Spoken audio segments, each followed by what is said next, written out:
Welcome to Word on the Cloud, where we talk about what was, what is, and what could be. My name's Aiko, I'm your host. I don't know if I like that opening, but we'll find out. We're trying things out. So I'll be posting this on Halloween, which is one of my favorite times. Happy Halloween. Stay safe out there, ghouls and guys. For anyone not celebrating, which I don't know what we do anymore, I hope you enjoy the day as well. Welcome to my cloud. This week's episode is about social media and why we should put the phone down. Not right now, because I have some things to say, but after. So I've been using social media since, I would say, 8th grade. So that was back in 2009. And even then I started on obscure sites that don't exist anymore. I think Facebook was my first big kid account. And I had family and school friends on it. But after using social media for so long, I decided to finally look up the effects of it for myself. Using I don't want to say trusty, but using the Google. And I searched all types of things. Social media's effects to the brain, dangers of social media. And I always take what I read and squint because I try to read between the lines. Also because I'm blind. But I really try to make sure that the viewpoint is somewhat neutral because we can be driven by emotions and that can completely change the message. So things that aren't fact, that is something to consider. And it should be apparent, not complicated. But I looked into these things and it really was much different than I expected. I mean, I think on social media itself, sites like Twitter, Instagram, etc., we talk about the dangers of social media, but we're on it. We're on social media posting about the dangers of social media. And yeah, it's like a reminder to the people on it to put the phone down, because where else are they going to see this message? But do we? Or do we keep scrolling after that? Personally, I keep scrolling. I'm aware of the dangers, and yet I continue because I've convinced myself that this isn't having a negative effect on me. Douyin, the Chinese version of TikTok, actually had mandatory pauses placed within the app that would have PSAs, such as put the phone down, get ready for bed, and a few others that were put together by the app and a Chinese band named Phoenix Legend. So the government does hold, I want to say, a 1% stake in the company, and they were concerned about the effects of algorithm-based content on the young people, on the youngsters. So they had these PSAs put in place. But imagine if we did that. And these PSAs would stay up for a designated amount of time and couldn't be swiped away. There was also a teen mode for users 14 and under, and it would limit the usage of the app to 40 minutes a day, and it could only be used between 6 a.m. and 10 p.m. Of course, I don't think we need to be parented in a way is how it comes across, but there was truth in this type of content being able to have such a strong influence on people. And Douyin was found to have 600 million daily users. That was a stat from an article this year. According to Backlinko, which appeared to be a news blog, said there was 50 million daily active TikTok users in the US, meaning 18.68% of Americans with mobile internet log in every day. So that's a big number to be affected by the type of content that we take in. So, what's up? Do we just delete it all and never look back? No, silly goose. Although that is an option. But balance is key and truly just being aware of how to use things in a valuable and productive way. Social media can be a great tool for learning, for understanding the world better and people. You can make new relationships and those go however you take them. They can be meaningful or not. There's still real people on the other side. But it's also important to truly understand the negative aspects of it. Not just on the surface or just from a post, but truly understand that these things can affect quality of life in a less than desirable way. So, let's look at those. One thing that I found interesting first was that the brain scan of someone who heavily uses social media looks similar to one that is addicted to drugs or gambling. And we all know these things can go down south real fast. And it's a dopamine release that happens.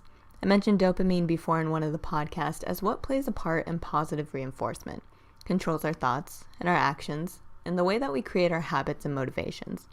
When you get a reward for a behavior, you continue that behavior because you want what it gives. So, the interactions we get reinforce a certain behavior. Those interactions, like anything else, can be positive or negative. It's my inner Libra showing. But positives can be reached basically by doing the opposite of negative. The word on the cloud is balance.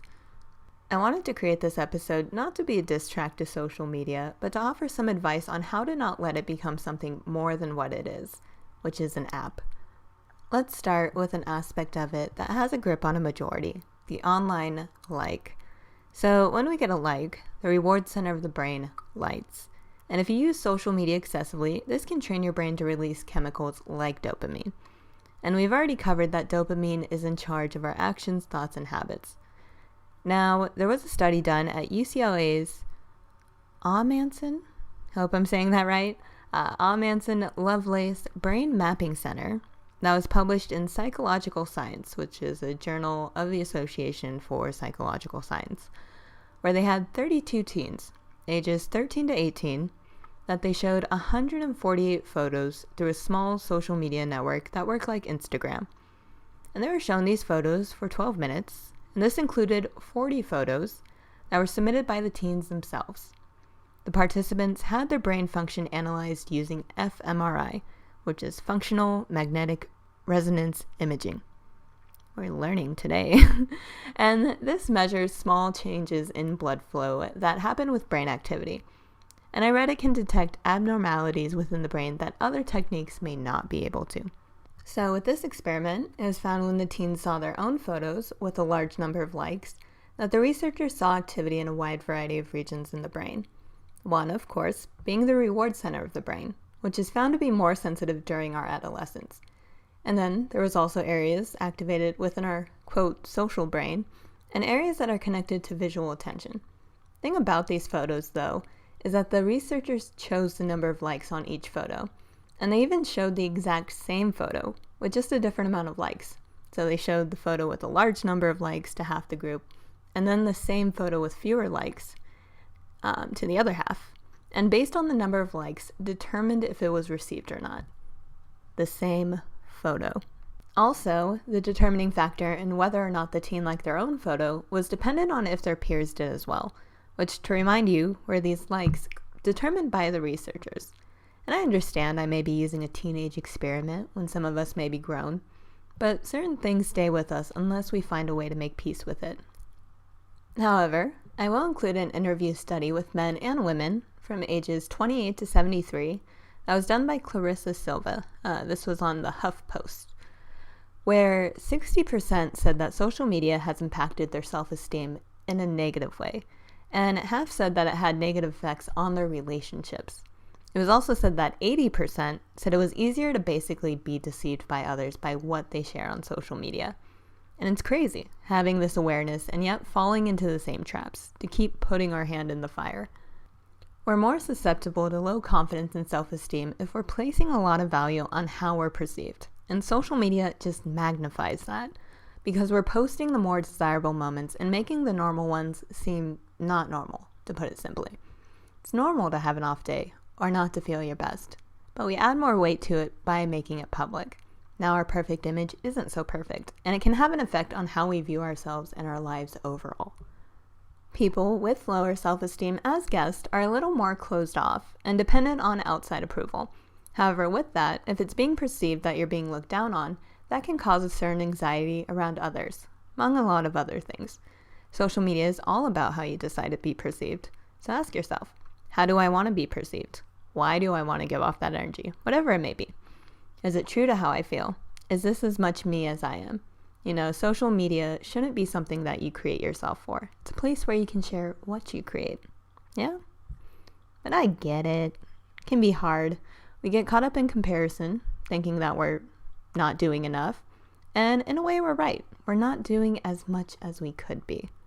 Social media can affect how much we do. Think about the amount of time you've spent scrolling that could have been spent doing literally anything else, myself included, and it never goes any further than that. Social media can make our attention span shorter, and shifting your attention actually takes some effort from the brain. So if we're unable to focus on a single thing or task, the chance for us to make a mistake goes up to 50%, and it can take twice as long to finish something. This was a study in the book Brain Rules. We are coming through with the studies today, clearly.